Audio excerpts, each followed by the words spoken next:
So years ago when I was living and working in Nepal, once again, every time I heard one of these stories, I just felt like, wow, this is really terrible.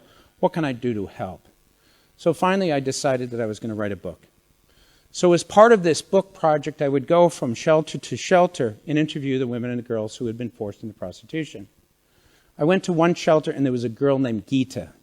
Every time I went up to her, she said, no, I don't want to talk to you.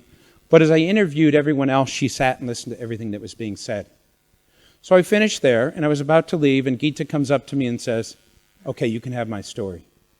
I was thrilled. So Geeta sat on one side of the table, the rest of us were on the other side of the table. In over a 3-hour period, she told the worst story I had ever heard of rape and torture and betrayal and murder and disease, everything you could imagine. Honestly, I didn't know what to say. I was shocked. So, not knowing what to say, I finally turned to her and I said, wow, you must be so angry at those traffickers for what they did to you. She paused and said, no, I'm angry at you and you and you. She pointed at us. She kept saying, where were you? So that every day she woke up kind of praying for somebody to come and help. Nobody came. Said she went to school till she was 12. She knew that everything around her was illegal, it was slavery, it was wrong. Nobody came. She said she wasn't angry at the traffickers. She said the traffickers are just bad people being bad people.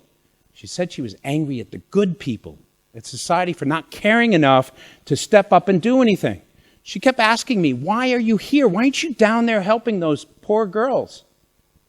And I tell the story because it points out a very important kind of element of this. 10,000 NGO-type people aren't going to be able to make more than a difference of 0.2%. We've demonstrated that for the last couple of years. What we really need is for the world to step up, to understand the issue and play a part.